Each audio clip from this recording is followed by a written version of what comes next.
It's all right. Oops. All 7-9ers making contact at point 009.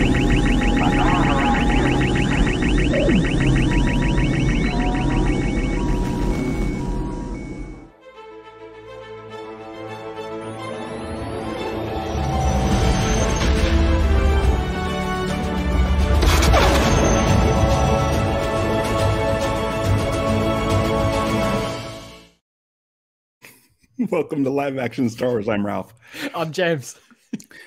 And today we're talking about Mandalorian Chapter 18, The Mines of Mandalore. Okay, let's get Adam in here. I think we already saw Adam earlier. Very briefly. Hello. So here's the thing. It's another StreamYard thing. Is I hit live broadcast and then I do the opening countdown and stuff like that. Mm-hmm. Well, today I couldn't get to the opening countdown because it said Facebook. It's not going to Facebook. Click this other button. I'm like, what are you doing? And so you got a bit of us at the beginning. So that's like, that. A split second. Like, if anyone noticed, I'd be amazed.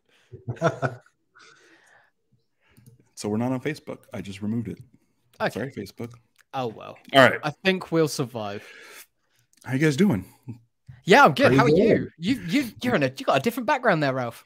I am. Yeah. What's going on? I don't know where to point. Is it one of those weird behind me. green screens?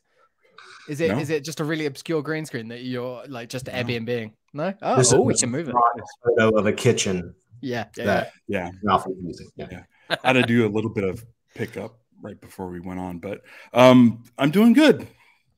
I just announced that I'm I was going to producing a say, feature-length documentary. for people that might not have noticed just before we went live, like within the last 10 minutes, quite a big announcement. We've teased it for a few months now, mentioning that you're working on sort of something.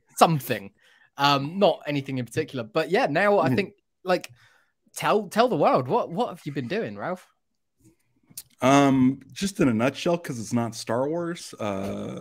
Me and Taylor Morden are currently producing a feature-length documentary about the show Lost. A favorite of And all three of check out- ours. Yeah, check out Taylor's work. It's good stuff. Last blockbuster, Scott picked it up in the 90s. He's got a Build-A-Bear doc coming out. I love the Sky Doc. The Scar one is fantastic. I mean, Yeah, that's so good. just But he's a Dharma Lars listener too. hey. Oh wow, yeah. Well, that goes all the way back to how I even first heard about you, Ralph. As I was a loyal Dharma Lars listener as well. So Samalaz is Yeah. the origin story for all of us, I think. Like, Yeah. it's what brings us all together. Let's say hi to the chat. Hey, Luch Johnny got Luch is up early here. for us. Thank you, Yeah. Luch Johnny. Appreciate it as always. And how do I sound, by the way? Do I sound Sound echoey? Do I sound okay? So far. Sarah's here. Stevie, who I haven't seen since Saturday. Oh, whoa. Yeah. Sarah, Stevie, and StreamYard. that's StreamYard. StreamYard are here. I'm glad StreamYard- Yeah. So I got up and watched Mandalorian Chapter 18. The Yeah. Mines of, I keep wanting to say Moria, of Mandalore. We got there. Well, they are not messing around. This show, this season is doing what you love, Ralph, which is faster and more intense. It is going for it, and it's one of those things. Like I can see the look on your face. I know that Yeah. The Mandalorian is not your favorite show, but you got to appreciate the fact that they're not messing around. When he says he needs to get to Mandalore, he's gonna get to Yeah, Mandalore. that's great. The Yeah. show it definitely it feels more focused this season than like season one and stuff. I'm gonna get this out of the way because we are a positive show. Mhm. You know how I don't like the wandering around, long walking scenes. I'm like, we had that and it got captured. I'm like, okay, we're done with the walking scenes. Yeah. Then we get the exact same walking scenes with Yeah. Bo-Katan, and I'm like, guys, I woke This- up early for this. I know we could have just trimmed it down. I could have set my alarm for a different time, but that's it. That's all I'm going to say Mhm. about as far as the bad stuff for me is. I thought it was hilarious that this week we got an episode of The Last of Us that is adapting a portion of the game where you cut from the main character to playing as the escort character, essentially Ellie. And that they adapted that episode this week on Sunday. And now we get another episode of TV where Pedro Pascal gets captured by something or is incapacitated in some way, and his young ward has to rescue him. They have to become the protagonist of the story. And it was just like, there's a for fans of the Slash Filmcast, there's a Boom Goes the Dynamite joke in there somewhere, I'm sure.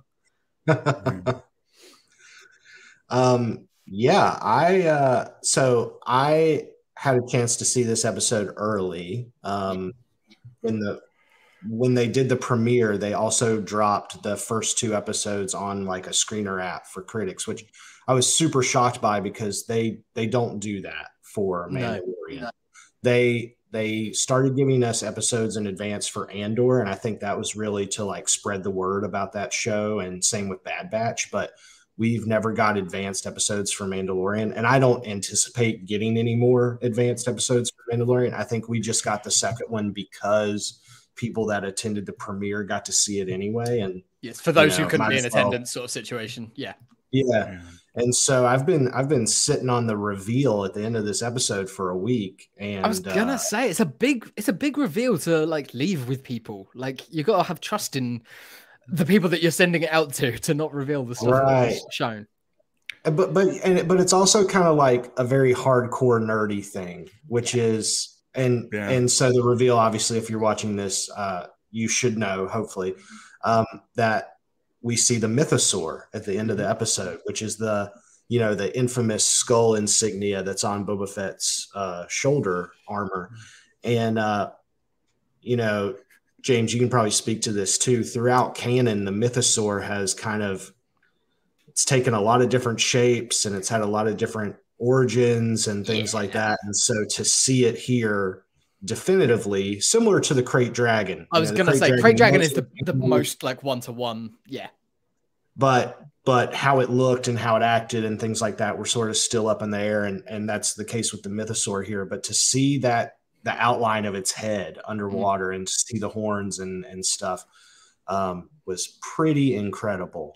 It's cool. And obviously, we only sort of saw a shadowed underwater, lit by torch sort of look at it so far. Assuming we're going to get a proper look at it. But yeah, you can it's the Mandalorian sort of signature, like that look. Yeah. It's right there. They're not sort of straying too far from that design, which is great, I think. Yeah, absolutely. And I'm excited to see what the rest of it looks like, because, I think very purposeful to keep it in shadow and underwater and stuff. And so when that thing comes up out of the water and someone rides it per se, or they fight it, tame it, they do what they got to do. Yeah. Pretty stunning. And who? Right. And I mean, there's 3 characters there that I think all would make for an interesting story if they were the one to do it. And at this point, I don't know. I know who I'd like to be the one to sort of tame the mythosaur and everything, but Pelimoto. Of the 3 that are in that cave at the moment, I'm hoping that R5 just sort of makes his way down and just that would be one. I think it could be a combined effort. That was weird. Did you see that? You sneaked some brightness into your room. What did I? Yeah. Wow. That was weird. Power. Was it just me? Was I the only one that saw that? I have no idea. I think you need more sleep. I'm a little blurry-eyed. Yeah. We'll go back and check the tape, but I swear as soon as you turned a cough, the room lit up and then didn't light up. Okay. Wow. So the mythosaur. Is the myth okay? So you said it's taken different shapes and stuff. Is the mythosaur the animal that Boba's riding in the holiday special cartoon? I think it was rumored to be for a little while. Like people were sort of would assume that it was. That was one of the things that was like, is that a mythosaur? And like some people would claim that it was. Some people would claim that it wasn't. I don't think it was ever confirmed. I don't think that was ever said to be a mythosaur. But no, I don't think so. I think people kind of assume that maybe, or There's also been some art out there where the animal kind of looks like that. Like it has a very long neck, but then it has a different head. But I was kind of wondering that too, because they referenced that creature that Boba rides in the Book of Boba Fett when he's talking about the Rancor, and he says, "I've ridden beasts much larger than yeah." However he worded it.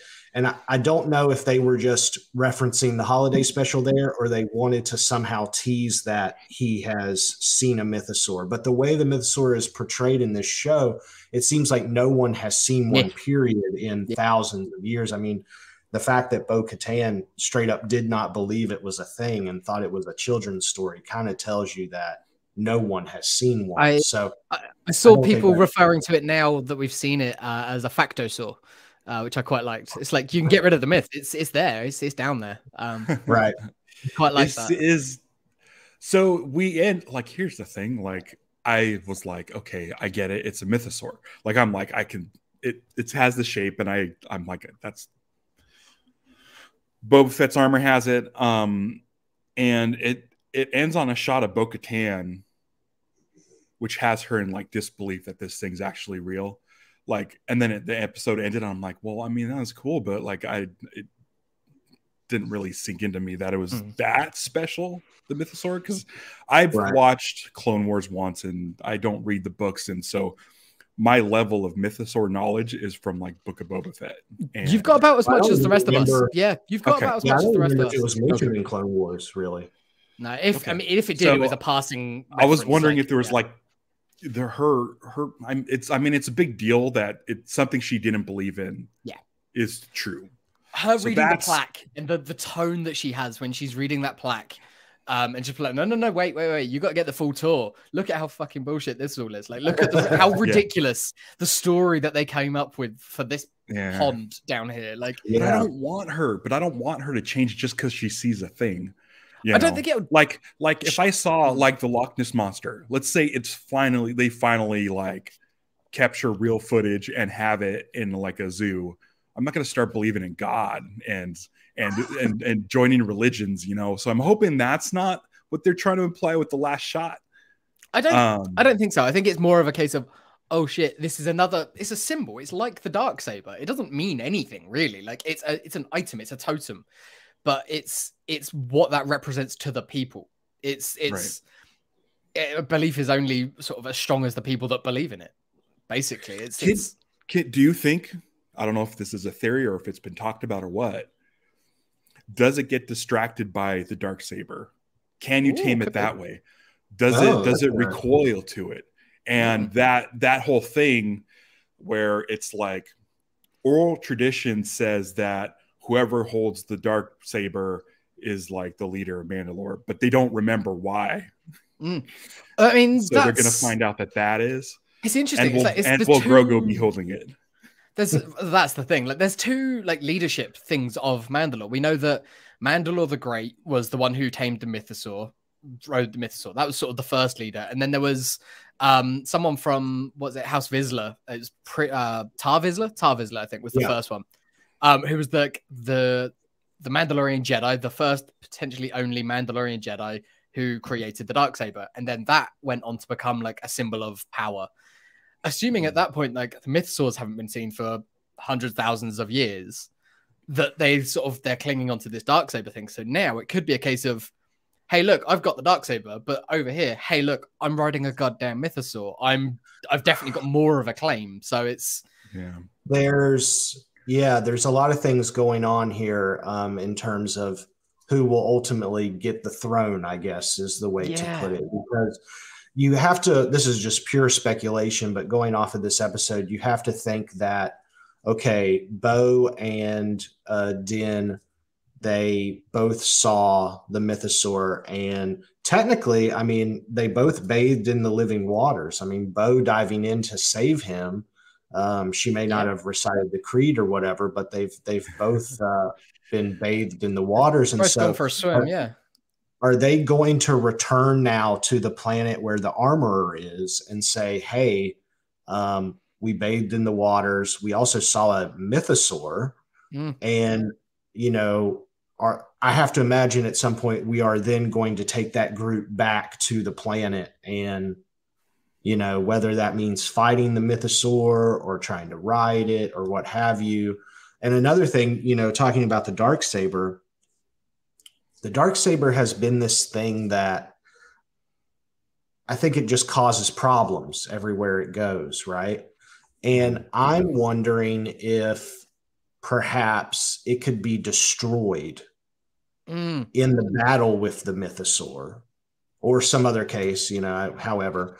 And without that Darksaber there, it becomes more about because that's a past tradition, right? And we're trying to reunite everybody and pave the way forward for the Mandalorian group, right? So maybe by destroying the Darksaber, it kind of gives everybody a way out of saying, okay, well, there's clearly only one leader now, and it's the person who rode the mythosaur or killed the mythosaur or what have you. So there's a lot of moving parts there that seems like it'll be resolved later.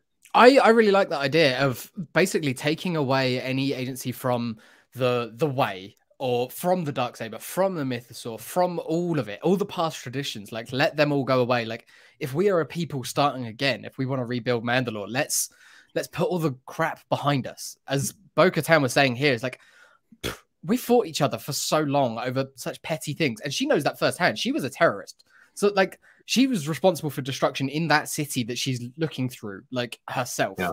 So she's seen it and is seemingly repentant of those things that she did. She's also led them as well for a brief period of time. So she's seen both sides of it. So I think the idea of scrap all of that. We are all Mandalorians. Let's all figure this out together as a new thing. I think that's a good idea.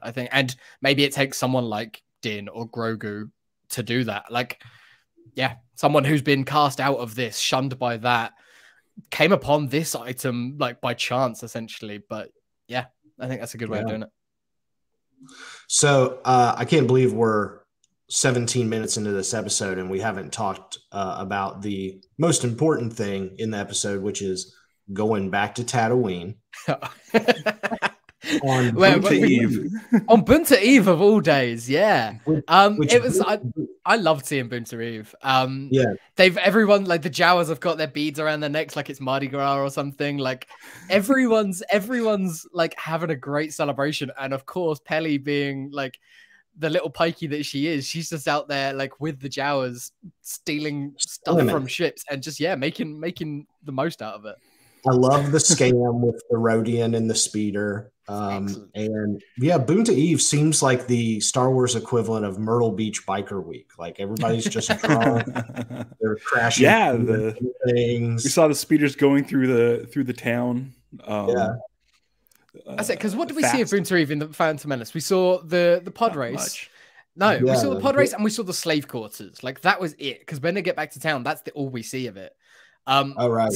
Like, we really don't see what is going on the rest of the area. So, like, I love the idea that it is this big celebration. We've often joked around and sort of said, okay, this is Bunta Eve. Like, what happens on Bunta Day? Like, is it like Christmas Eve in Mexico where it's way more of a celebration than Christmas Day? Like, how is it? And it seems like, I mean, she mentions it being Bunta Week. It's like, it feels more like Mardi Gras. It's a whole sort of celebration.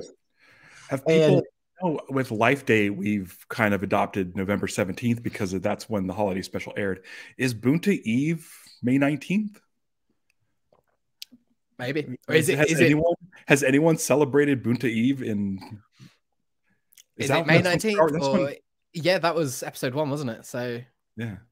Or is it now? Is it March 8th? Like, are they going to make it March 8th? Like, I feel like you got to go with. I feel like you got to go with the first time we see it. Yeah, I feel like. Okay. Again, that's one for Pablo, I think. The other thing, James, you may also be able to speak a little more to this, but from what I understand of Bunta Eve, it's like a holiday for the Hutts. I think, it was Bunta the Hutt, I believe, was sort of the origins of it. It was sort of a celebration of them. I don't ascension to ascension to godhood or something, I think. Yeah. And so it would seem that Boba Fett is still honoring that tradition. Despite taking over Jabba's territory, they're still celebrating a Hutt celebration. And I thought that was interesting. Yeah. He's just a simple man trying to make his way. I thought that was funny too, that when Din arrives with Grogu and they have a cute little reunion with Peli, and then Din tells her, he's there on business. She asks, "Are the Hutts back? Are you taking out Boba Fett?" But that's it. Like, it's like, okay, cool. The Hutts back, fine. I guess at that point they'd be siding with Boba Fett. But then she's so ready to rebel straight away. She's like, "All right, cool. Like Boba Fett, we were fighting with him last time, but let's go." Like, it was quite a weird. Like, she doesn't have any morals. She doesn't care. It just felt dropped in there to remind you, hey, remember Book of Boba Fett? Boba Fett's in control now. Yeah. Like, this week we got the preview leading into the episode. We got footage from Book of Boba Fett, unlike last week. Yeah. So that's cool. Yeah. So I love that Din is there looking for a memory circuit, and instead Peli convinces him to buy R5D4, which, really does have a bad motivator. He's not motivated to do any of it, is he? I love that they made him an anxious, like a nervous Nelly. Like, that's perfect. That makes me love him even more. He's one of my favorites. Him and the Jawas. I'm just like so blessed to have them continuously showing up in things in 2023. I couldn't stop staring at the Jawa like face holes. Like they seemed like even more black than usual. I think it's maybe because they were moving around a lot more. Like, yeah, maybe so. Yeah, maybe they went in there digitally and like blacked it out. Maybe, yeah. They were wired. They were wired. Yeah. I like that. And I love that she says this droid is built for adventure, which couldn't be further from the truth. But, we've known for 46 years that it's really not. As a kid, R5D4 was absolutely built for adventure. I used him in like all of my little adventures. Like, and it's so funny because as a kid, one of my go-to things like to start playing with like Kenner toys was I'd put Boba Fett in a Y-wing and I'd put R5 in the droid socket. And like that's basically this show. Yeah, it's kind of about as close as you could get to it. Like, I wish there was a Y-wing. Yeah. Did she say that R5 worked for the rebellion? Yeah. Was that BS, or was that a nod to the old? I don't know. I'm sure that there has been some stories with R5. Like, I know that there's been like non-canon stories with R5 like becomes the hero of it all. But yeah, like the whole thing was R5 knew that R2 had the plans. Yeah. And busted his motivator to make sure that R2 self-sacrifice. With Luke. Yeah. So, I think that's. I don't know if she's bullshitting. She could be bullshitting, or it's a nice callback to that story. She does say he's as good as the day he came back from serving in the rebellion. So he saw some shit. Like, he's so nervous now because like he saw some stuff in the war. Yeah. Maybe we'll see something in Andor. Maybe. Well, Andor hasn't been to Tatooine yet, so Well, I mean, he doesn't have to be, but Mon Mothma could have an astromech. That's all nice and shiny. R4. And seeing R5 post oil bath looking good as new. He did look good. He looked tidy there. Still nervous, still scared, but he did look good. I thought it was interesting that Grogu still definitely got like a pod in the N1, probably like under the seat or something. That he has like his transfer through. Yeah. There's somewhere for it because he could seal himself away, which was quite nice. The other thing here is while they're arguing over the droid or whatever, Mando tells her like that he couldn't take R5 with him anyway because the droid socket's been replaced. And in my mind, I'm like, okay, well, where were you going to put an IG unit? Yeah, right. Right. Were you going to strap him to the back like a Christmas tree, or like how is that? Do they collapse down like fold up like a battle droid? Yeah, maybe he wasn't going to bother putting legs on it. But then I suppose I don't know. We've seen it crawl like a Terminator. So he needed it for spelunking. So there's a lot of questions here about what was happening. He got his spelunking droid. Yeah. And the fact that he could Like, he couldn't take air samples himself. If he can, like, pressurize his suit, he could have surely just gone out there, taken some air samples, and then come back and just like, all right, we're good. But hey, we got R5 in the story, and it was fun. That's what this show is. It's just fun. I thought it was interesting as they were flying in. He points out Concordia, and we now know that that's where Din is from. It sort of puts to bed all the Naboo rumors. And it also makes sense that he was picked up by Death Watch and the Children of the Watch and things like that, because in the Clone Wars, we've seen Concordia be, I think that was where we first meet Death Watch, was up on Concordia with that Vizsla, pre-Vizsla. And the Darksaber and things that are all there. So knowing that that's his home world, home sort of moon, it's fine. So he does have traces back to Mandalorian culture, even though he wasn't sort of brought into the Mandalorian stuff. So yeah, he's a foundling, but only sort of partially. He's sort of half Mando. Yeah, and so then they get to the planet. It's not poisoned. They start exploring the caves. They're attacked by the creatures that Bo-Katan later refers to as Alamites. Yeah. I had to pull up the closed captioning on that one just to get it. But yeah, Alamites. But they totally look like Morlocks from H.G. Wells' The Time Machine. Yeah, exactly what I thought. Yeah, like, or like a Land of the Lost kind of creature. Land of the Lost as well. I had that in my mind.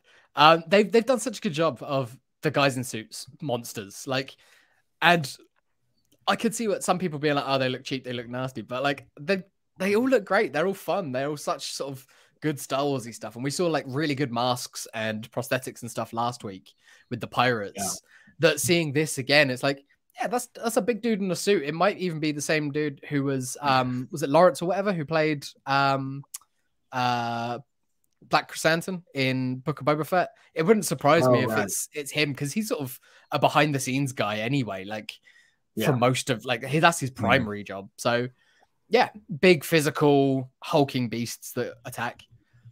All three of our sort of heroes of this episode took them on at some point in different aspects, and it seemed like and Din had the hardest time with them. Like, he struggled more than the other two. I thought that was interesting. Yeah, it's because he's still he's trying to learn how to use the Darksaber. And he's not very good. Yeah, I mean, if he was using his pistol and stuff, I think he would have gunned him down rather easily, but he's still trying to learn how to use it. And then, as we see later, Bo-Katan is much better with the blade than he still struggles with it, though. Yeah, she does. Like, it's not her sort of her favorite. Her twin pistols are great, and the design of them is like really cool. That sort of the flat, straight blasters, the straight out the cartoon and stuff. But then she's like really quick with them. It's cool. It's a different sort of feel. So they descend down into the mines, and Mando is. They find some old armor and helmets and stuff, and Mando is seemingly caught in a trap that is this giant beetle-like droid, a big bad Beetleborg, if you will, that that has like an organic eye. Yeah. And, this thing really freaked me out, and It's got like three forms. It's got its big hulking, like spidery crab looking mech thing. Then it's got its sort of humanoid walking around spindly, like super creepy doctor bit. And then it's got its little just the head, which is on little skittery beetle sort of thing. And it takes Din to its lair where it has it in like almost like a rotisserie cage. Yeah. And I'm confused on what's happening here. Like, there's tubes coming out of Mando, and it seems like he might be extracting blood or something from Mando. I mean, we get the idea that this creature still has some organic material to its being. So maybe it's harvesting blood for that, or maybe it's going to. I was kind of hoping. No idea. Yeah, I was hoping that it would escape at the end. Like the way it sort of skitters off, I was like, okay, cool. If it escapes, we've got a chance of seeing whatever that eye is, whatever is Right. connected to that eye, whether it's sort of physically there or if it's like projected in. Like I was, Dianoga. yeah, like but And I don't know what it is. Like I'm really interested to see. and I couldn't see a name for the creature in the credits, but I did see that it's Phil Tippett's work, which I think is awesome. It was pretty evident awesome when you're watching it happen, because not only did it remind me of his recent Mad God stuff, you know, just very dark and twisted in that way, but it also reminded me of some of his other work, like Kane in RoboCop 2, where, like, if you remember RoboCop 2, he builds this big, you know, bio-organic soldier kind of thing, but it has that human eye. You can still see Kane's eye on a TV screen, and that's really what this reminded me of. Did you see, are you guys watching Poker Face at all? Yes. No, I'm waiting for it to drop on Netflix over here. Yeah, there's a whole episode where Nick Nolte is essentially playing Phil Tippett. Oh yeah, I've heard about it. Yeah. And Phil Tippett came in to do like creature design, and it looked straight up just like, it's so good, like those creatures. And I'm like, this looks a lot like Phil Tippett's work. And if they're paying homage, he's going to be fucking pissed. You better be involved. I can do it myself, guys. Like, you don't need to pay homage. I'm right here. You've got my number. He tweets out shit all the time where he's like, give me any questions you have. No Star Wars shit. I love him. He's great. My understanding is that he did work on this, but it's one of those cases where they used his design and his movements and then augmented it with CG. That's fine. You know, like if you know, like the big snake in The Rise of Skywalker, that was a fully practical thing that they built, but then they went over it with CG. I think that's sort of what happened with this guy, but just a really weird creature, and probably the weirdest Star Wars creature I can think of since like the Bomar monks. Yeah.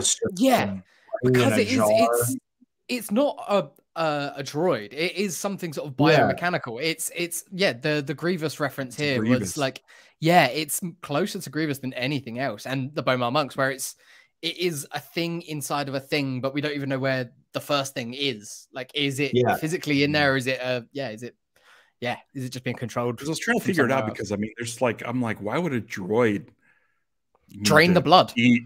Like Stevie mentioned here, it's got a blood bag. It's draining him. It seems like it's doing that for a purpose. Is it trying to like get a biological body back? Does it need blood? It's weird, but again, it's killed off by the end of the episode, seemingly. So there was also a bunch of armor down there that sort of, you know, do you read it as, okay, well, essentially these bombs going off were basically like nukes and these people were vaporized out of their suits, and that's why all this armor's down here? Or is some of this armor down here because this thing has been drained, eating or draining Mandalorians that come down looking for the waters? Yeah. You know, maybe. Did it look like there were fresher helmets that weren't like some of them? The first one that he finds like is hollowed out, and I love that sort of thing where it doesn't have its glass in the middle and stuff. But some of the others did look newer. I was watching through the credits, and like the concept art was coming up, and there was in the concept art there was skeletons, there was like actual sort of more bodies hanging. So at some point there was an idea to do it with more sort of physical bodies, not just empty armor. So who knows? And it's one of those questions that's like, we might not never ever find out the answer, and I don't mind. I'm totally fine with it. It's a fun sort of thing to speculate on and wonder, without needing a whole sort of backstory on them. It's just a cool, weird, freaky design, like the Bomar monks. We don't ever need to know really too much more about the Bomar monks. Like, they're just cool and weird, and you can do a whole podcast about them if you want to, but you don't need to. They're not relevant to the actual sort of plot of it. Right. And so then Mando tells Grogu to go back to the ship and get help. And this is Ralph's favorite part, in which we go through the whole process again, this time with Bo-Katan, but I did Go back find through the level. I did find some value in those scenes just because she's kind of talking to Grogu and talking about her growing up as a princess and stuff like that. So it was a good info dump on her and who she is. Like for people that haven't followed or it's been years since they saw Clone Wars or anything like that. It's like oh yeah, okay, so she is royalty. She's not just this badass warrior. And I could totally be wrong about this, but I get the feeling this isn't the last like info dump on Bo-Katan we're going to get, because in the trailers we saw what looked to be like a flashback to Kalevala, where it was like still green and there was the dome city and all that stuff. Unless that's somewhere else, I don't know, but it felt to me like maybe we're going to see a flashback to much earlier, or could be. Yeah, could be somewhere. I know the shot that you mean, like that's been in trailers and things. I thought it was sort of had the value of showing that Grogu is competent on his own. Like he's got his flips. He can flip. We saw it at the beginning of the episode when he sort of first gave Peli a hug, and then to get away from the mech, he did a big old backflip, and then he seems confident. He's on a mission as he's sort of scooting through. He blasted the alien out of the way with he blasted the alien out, and he had a stern look on his face.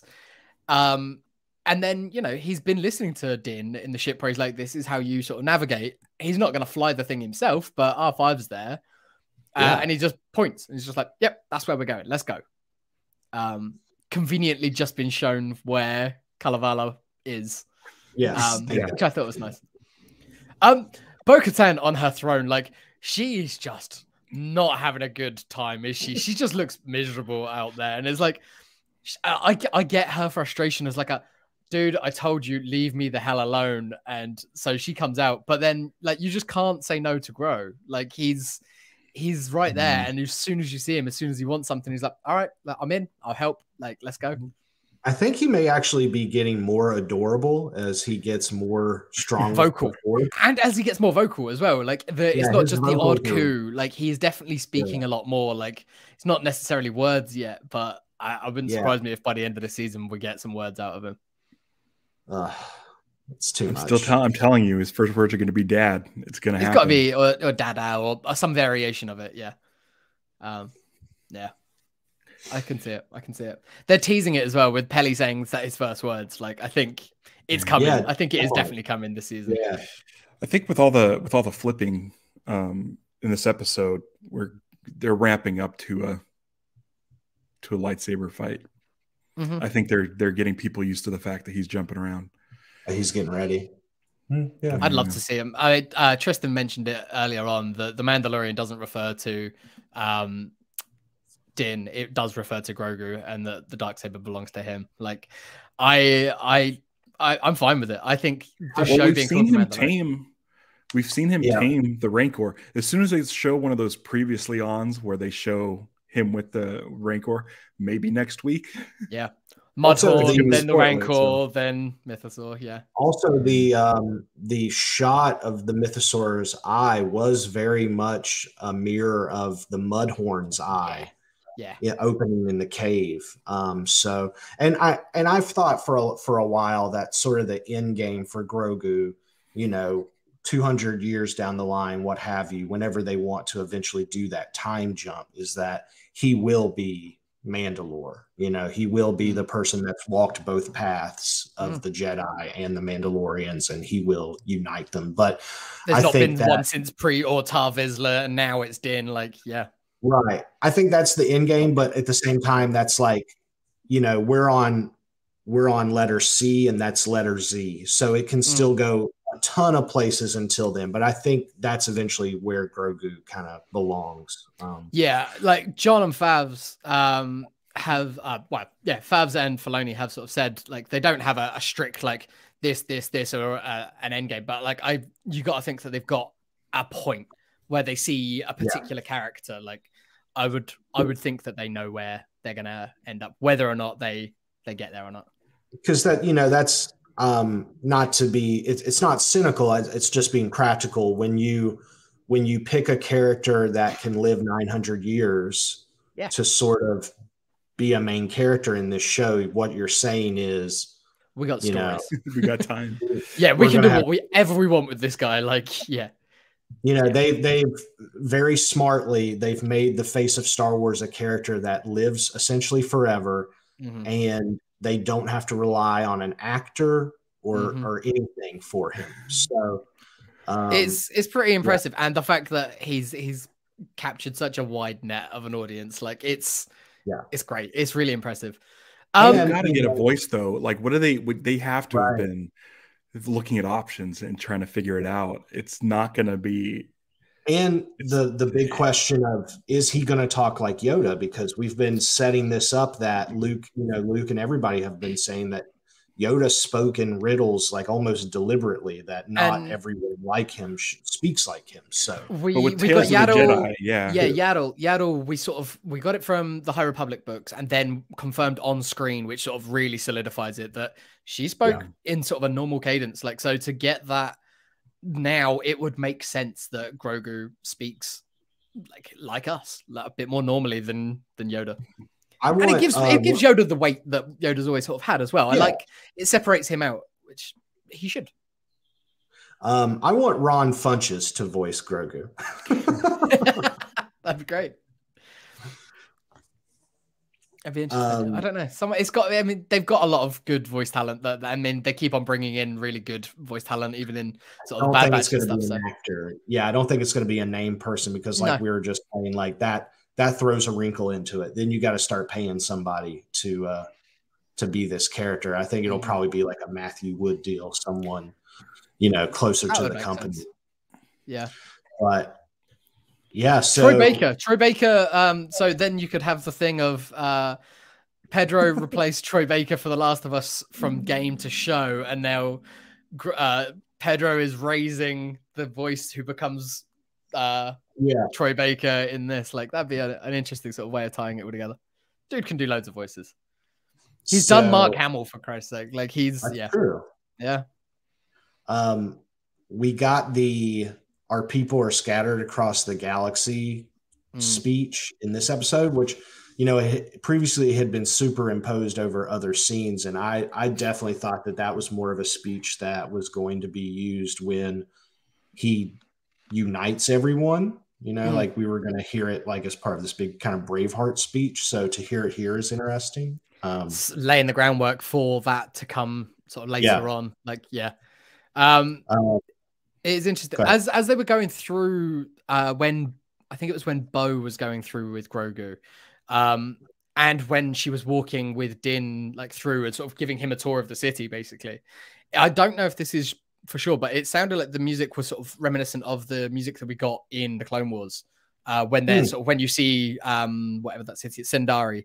In the Clone Wars. I don't know if it was exact or if it was just me imagining it, but it felt more like that it was at least a nod to those themes as opposed to the themes that we've been getting through The Mandalorian, because we're getting some of the history. We've heard that before. We've seen it with her family. So I thought if they didn't, it was a nice opportunity. So he took off his jetpack and guns when they get to the living waters. He takes off his jetpack and guns, not his armor, and steps into the water, recites the creed. And I'm assuming he finished the creed. It sounded quite definitive at the end there, yeah. Kind of like he was done and then immediately pulled under. He wasn't pulled under like mid-sentence, so I think that counts. Was he pulled over or was it a drop-off? I thought it was a drop-off. You just think he fell? Like, is it? No, like there was a step. So far. Yeah. We see that, but the way that the violence it's a test. Of it, I got a leap of faith. I got the impression that he was pulled down. I got the impression that he was pulled. It seemed like a violent pulling, but it could be a case of he stepped off and there's just sort of a hand he's waiting. Wearing metal. Yeah, okay. I thought it was a drop off and it was a test. Maybe, I don't know. We'll have to see. I could be either way. I got the impression with you, Adam, that he was dragged, but then you'd think if he was dragged, that the mythosaur just sort of grabbed him, pulled him, or something. There would be bubbles. Yeah. Or was there something else? Like, is the mythosaur the bigger fish in this situation? Right. Yeah. I mean, we saw like a dragon, lizard, bat type creature in the mines. So they definitely showed us that there's a lot of life still on, which I think was key, like and showing. Yeah, the mythosaur has to eat something, right? It has to live off of something down there. So, unless I had this really crazy thought that maybe they're treating the mythosaur like Godzilla. I was thinking Godzilla as well. Like he's just been in hibernation. Yeah, it's been dormant under the planet for centuries, but it was the fusion bombs that awakened it and gave it power. Yeah. And I think I don't know that, but that could be an interesting twist. That the Empire, by destroying Mandalore, actually laid the groundwork for the rebirth of Mandalore. Through it makes it up. It would make sense. I had the same thought. Like just the way that he's revealed felt very, very Godzilla. And then like having the history of it being this thing that's not been seen for centuries. And then we know that it's been destroyed, it's been bombed to hell. And we do, of course, we've got that imagery of sort of bombed out ruins of Japan or wherever. Like it just feels very Godzilla-y. I mean, going back to the I thought Ralph would be pleased with that one. But it felt very much like the reveal in the bigger fish in episode 1. Like even sort of the angle that we see the thing. Or the maw in Solo. We also now know that the beginning of the first episode with all the Mandalorians attacking the giant like crocodile turtle thing, that's really sort of foreshadowing for how are these Mandalorians going to work together to fight this thing. And I think we also saw shades of that with the Krayt Dragon in season 2. And man, it would be so cool if if Cobb Vanth eventually became a Mandalorian. I don't think he's going to, but I'd like it as well. Like if he, because I mean, it's basically like I'd like Din or even Boba Fett to sort of be like, you're as much of a Mandalorian as I am, sort of thing. Like you've earned armor, maybe not my armor, but you've earned some armor if you want some, because we know that he really enjoyed wearing it and he looked good in it as well.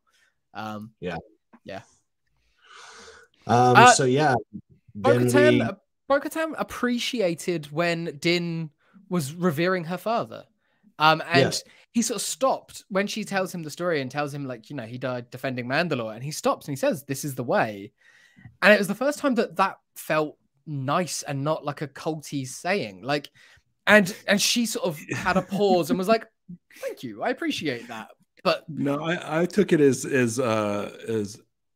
they stopped walking, and he's like, "Come on, we got to keep walking. This is the way. Let's go." Come on. This way. Yeah, it's definitely laying the groundwork for all of these people with different approaches to the quote unquote Mandalore religion to come together under one banner. You know, like, because like I said, if her swimming in the waters as well kind of clears her of her path, then it puts her on a clean slate I'm so anti-religion. I don't want it to happen. I agree with that. I want it to be a redemption of we don't need this religion. Like that's what I'm hoping for. But like, I agree. I don't think they're going to go back to any of the old ways. I think it's getting everybody on the same page, because the armor and Bo, like if you were to remove Din from the equation, they would not like each other. No, I think even with Bo in there, with Din in there, neither of them particularly like Din either. Like, but so by bathing herself in the water, now Bo-Katan is on the same level as Din in the eyes of the armor, because she has quote unquote redeemed herself. And by Din showing Bo with that "this is the way" comment, and Bo sort of thinking about that, it's making her think, okay, well, you're not so bad, and you were raised by these cultists, but you are an honorable person, and I understand what you mean when you say "this is the way." So maybe I could understand what they mean. And so that's sort of what I'm getting at, is it's just obviously we know as the season goes on, we're going to see these other clans and stuff come together. So it'll just be really interesting to see how everybody looking at the way from a different point of view, from a certain point of view. Like it's the Jedi way might not always be right. The Mandalorian way, the way, might not always be right. But like there is good people in all of these things. There's I'd like to see him in front of everybody. Everybody comes back and he takes off his helmet as the leader. New Mandalore. Yeah, and that's sort of what I'm getting at too, is whoever that new leader is, whether it's Din or Bo or what have you, and they set forth the new way. That's the point. Is if he takes his helmet off and then says this is the way, like right. Yeah. Then the armor and all that group, we may see Emily Swallow, like that could be a big reveal of her taking her helmet off and revealing who she actually is. So. She's got a massive beard.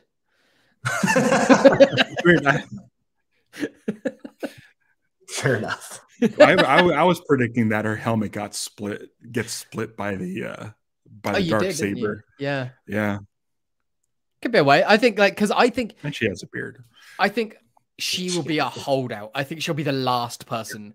I think even if all of her group turn and sort of do anything else, like she'll be the holdout. She'll be the one that is like takes the most convincing.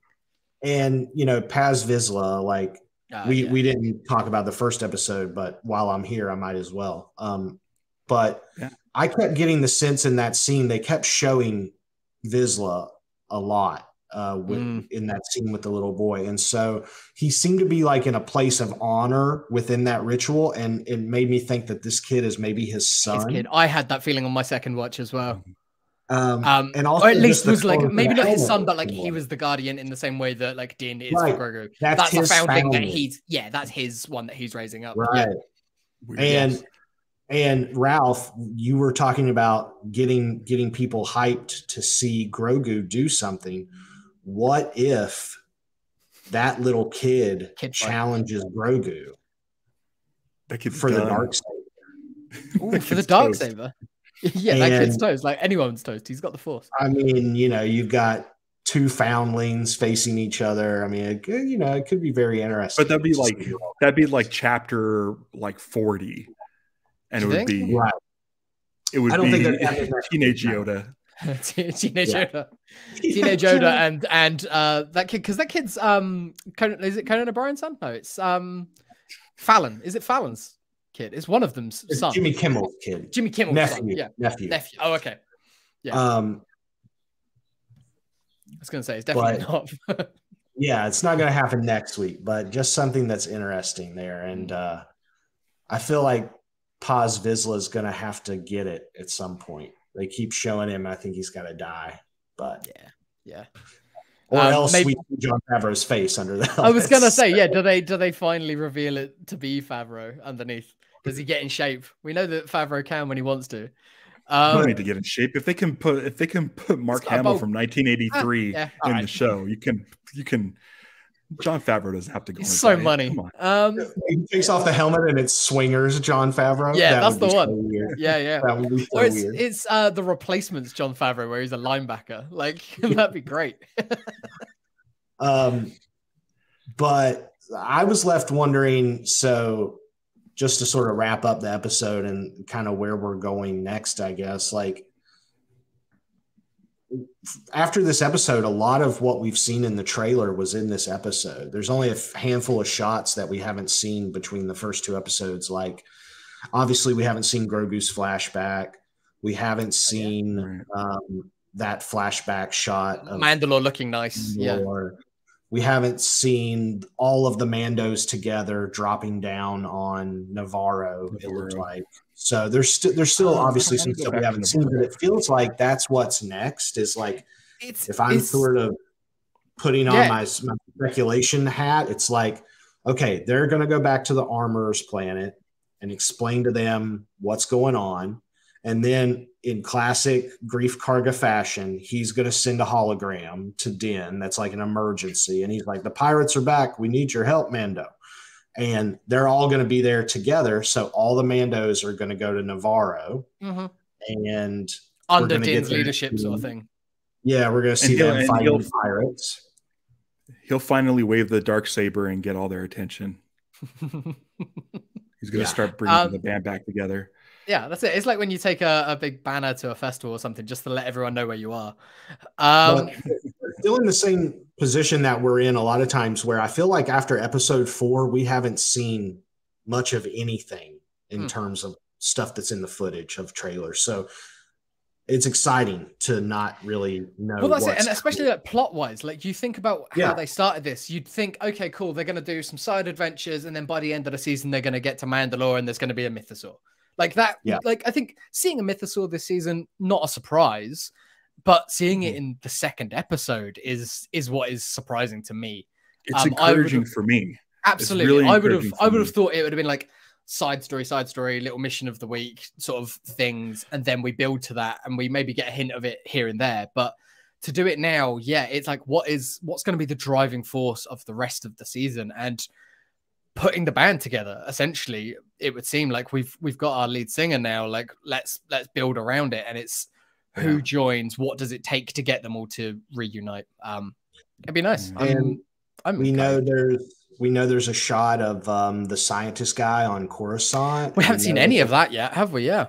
We know there's Moff Gideon stuff coming. So could they pull a move like they have in the past with Book of Boba Fett, or some of those episodes of Mandalorian where side characters took more precedent over Din? Where do we see Sabine? Do we see another story? I mean.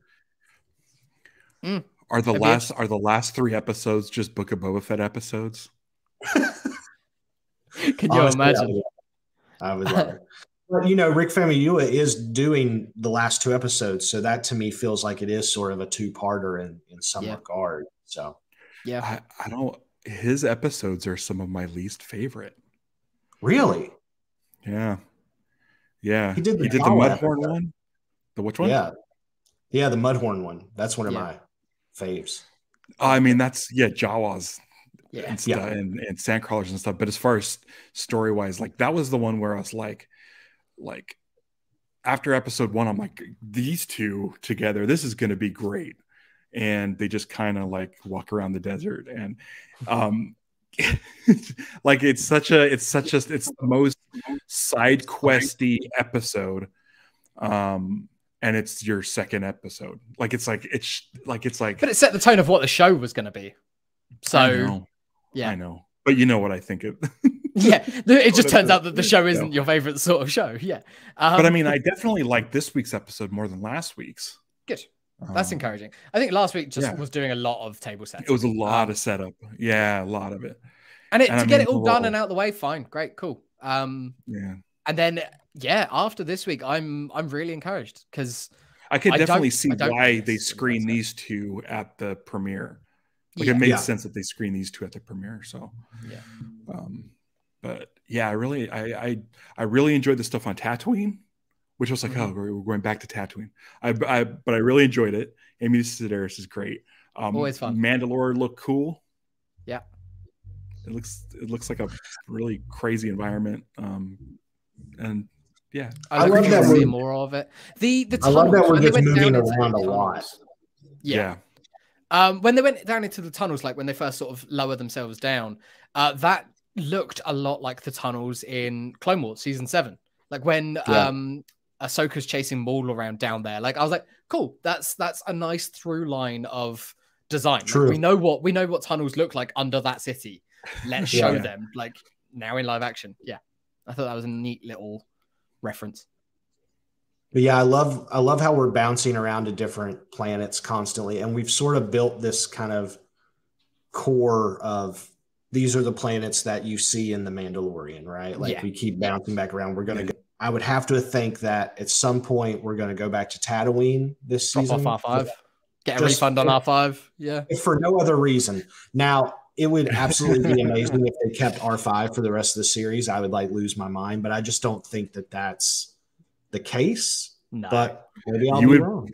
You'd much rather them take him back to Tatooine instead of it being destroyed, floating. Yes, yeah. I don't think they could do. Give him retirement. They could do the sacrifice droid thing again either. So no.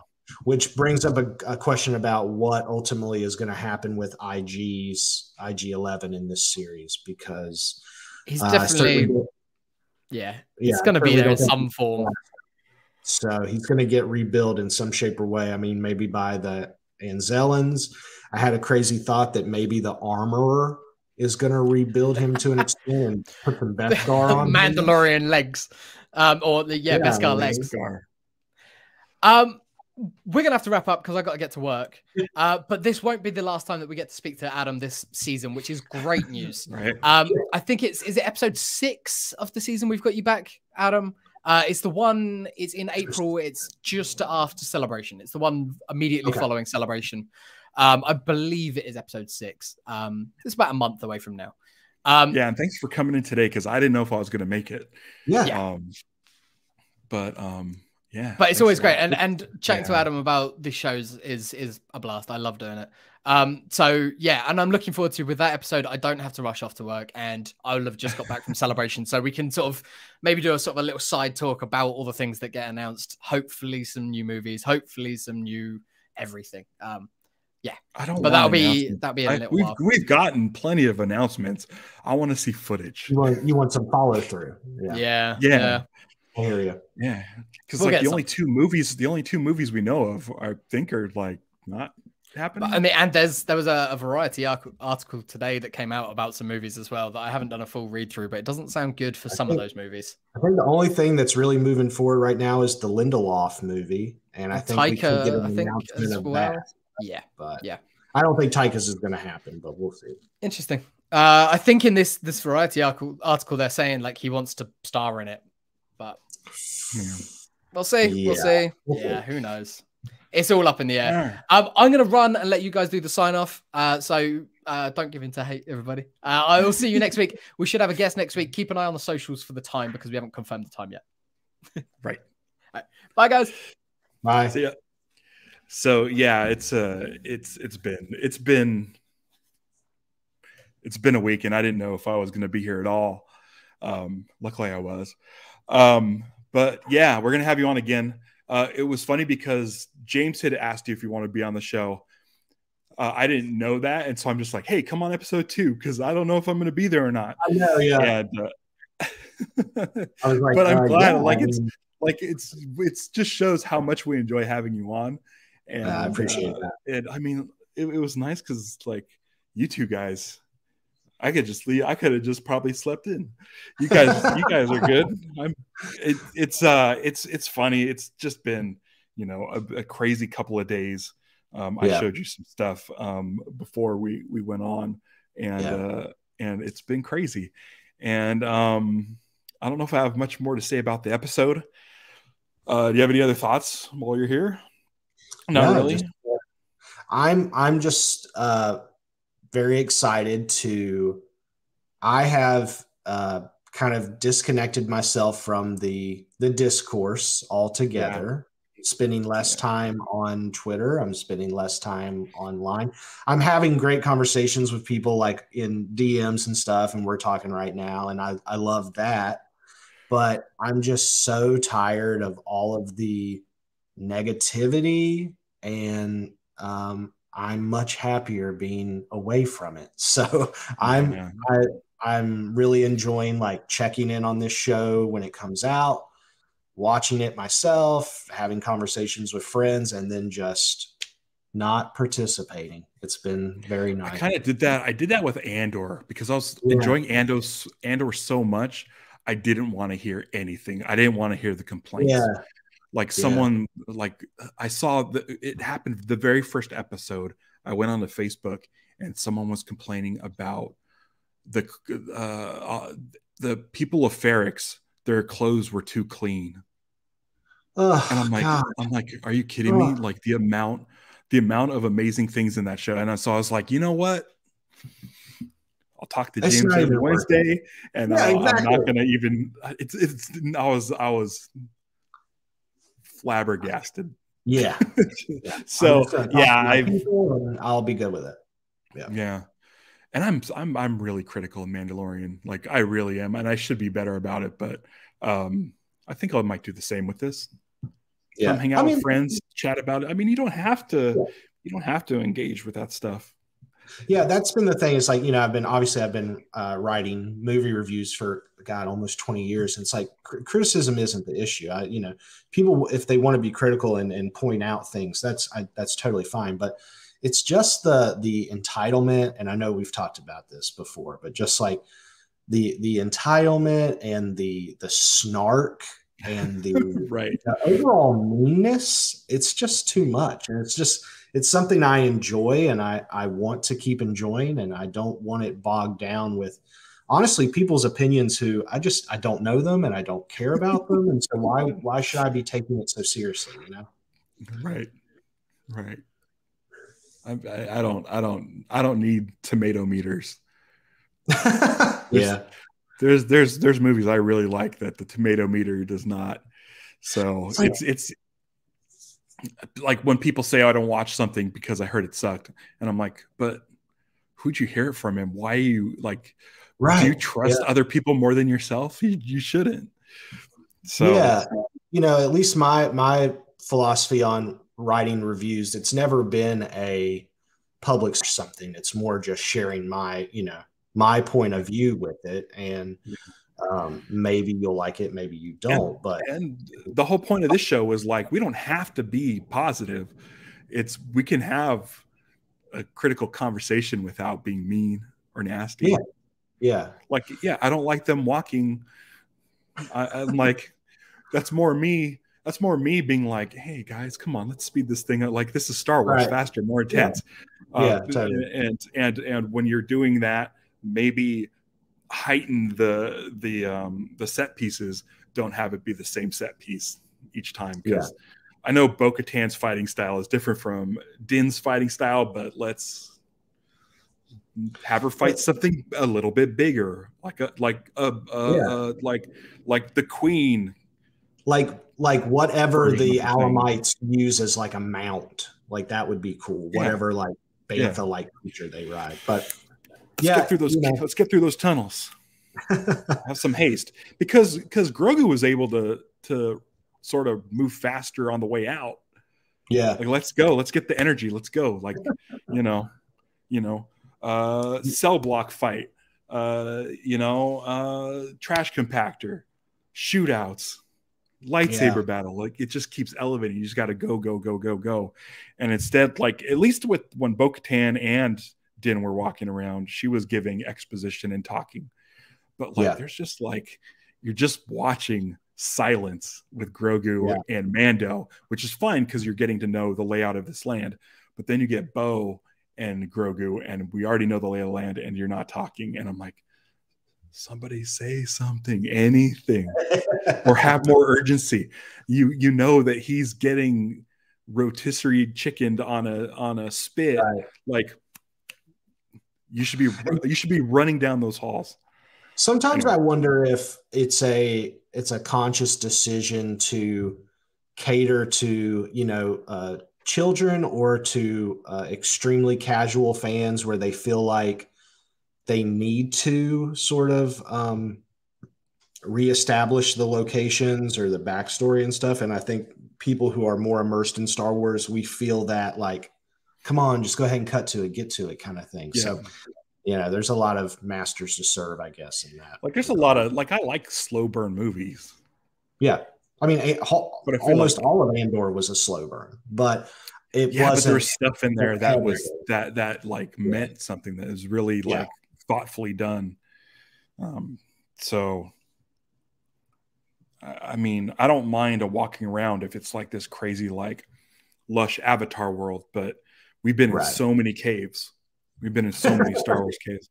Yeah, so that may have been a limitation of the volume. It kind of maybe felt that way to a degree. Lucha Johnny says it's been my mantra for a while now. Fans of things make things worse. Stevie says that. All right. I've got to get going. I can say that I have 2 shoots to do today. And I will most likely be back over at Geek Dad Life to join Jay Glatfelter and Matt to talk about this episode again. So I got a day ahead of me. Adam, thank you for joining us. Looking forward to seeing where we end up on the next side of things on the next episode. We'll see how I feel about the season at that point. And hopefully it's good. Because so far, the first episode was fine. I like this episode much better.